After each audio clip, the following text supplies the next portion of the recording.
We were about to load the car when I realized, no driver yet, a film crew needed an 80s off-road car for a 90s scene. A friend sent me photos, an old Jeep and a trike. The Jeep, perfect. Every time I hunt for cars, I wear this watch. Feels like good luck. Today, I even brought an old school one too. Let's see where this adventure takes us.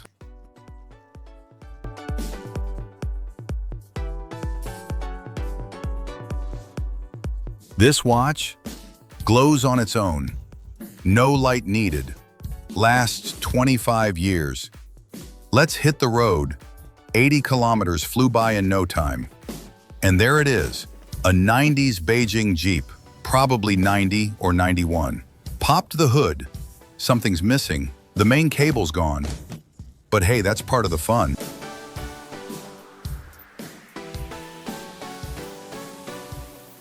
The radiator, swapped out.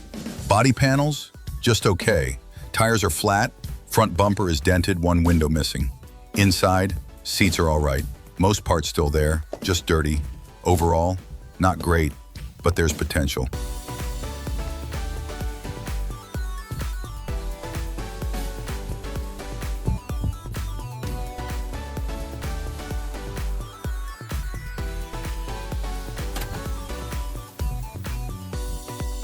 The price? Pretty good, about $6,500. I didn't hesitate, grabbed it fast, paid another $600 for a flatbed to take it home. But when loading, surprise, no driver for the truck. After all these years buying cars, there's always a twist. This one, just hard to load, but that's the game.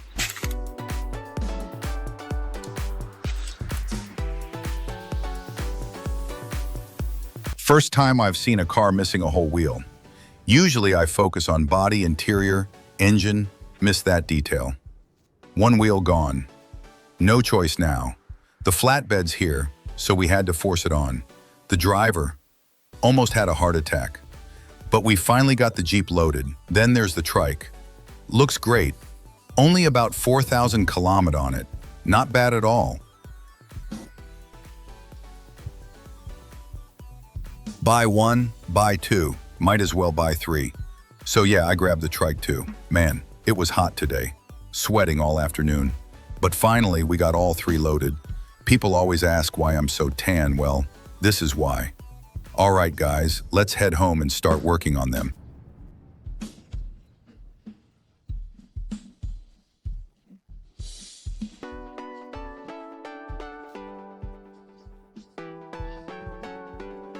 All right, we took the sedan and headed home first. By the time we got back, it was evening. Sky calming down, we unloaded fast. The trike, easy. The Jeep, no wheels, had to use a forklift to get it down. Classic.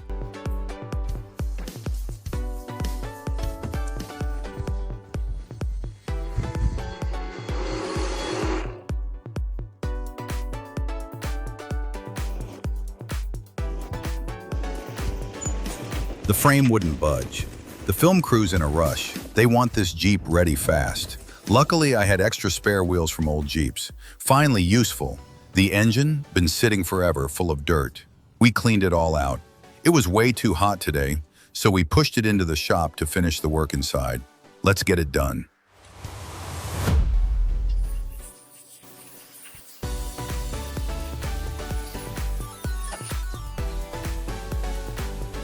Let's take a closer look at this engine. The distributor cap, small issue, we've got a new one ready. But the ignition coil, probably bad, so we pulled it out to test. Next, we took out the spark plugs to check the cylinders. These plugs, oily, not great. We'll see what's going on inside.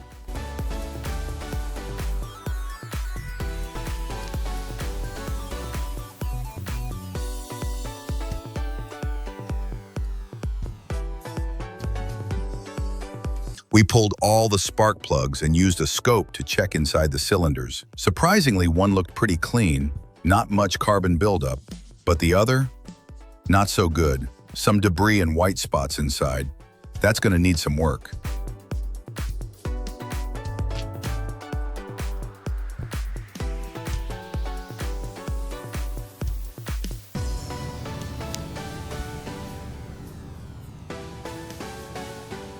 Those white spots, just rust from sitting too long.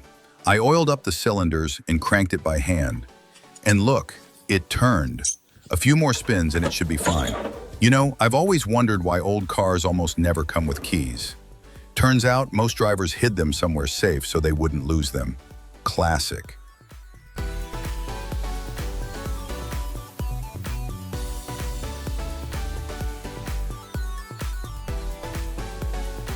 Over time, they'd forget where they hid the keys. So the keys were never lost, just forgotten. All right, back to work. We checked the ignition coil. It's dead. Swapped in a new one. Oil's decent. Threw in a charged battery and fired it up. Look at that, it turns, no problem.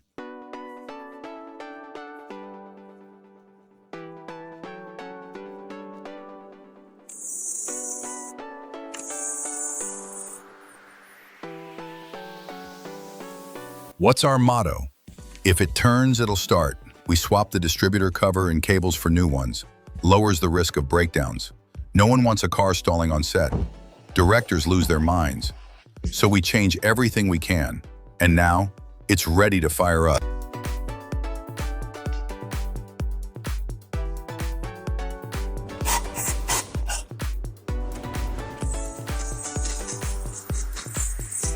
While cranking, no signs of firing up.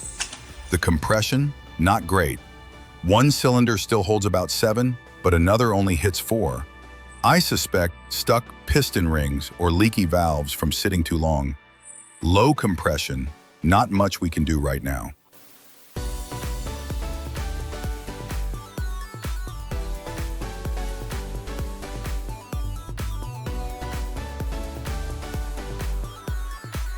So, time for my secret move.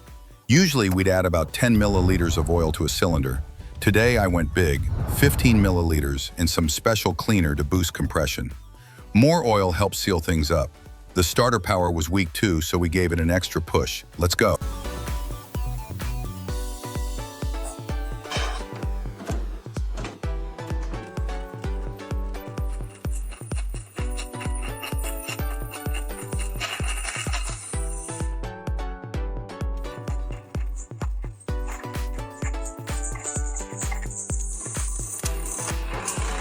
Crank it up, and look at that. She started.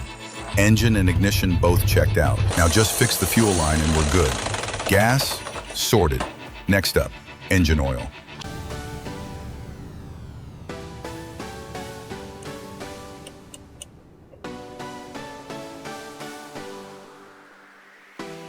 We swapped out the brake fluid and clutch fluid, all set. Took it for a spin, and wow, this 90s Beijing Jeep runs and drives now. The film crew wanted that vintage, worn look, not brand new. And this, perfect condition for them. Up next.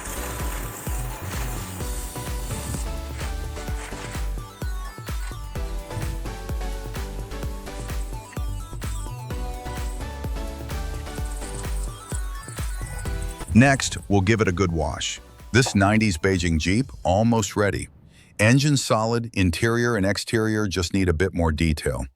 Now it's set for that retro movie scene, and hey, the story's not over. We'll keep going together. Let's do it.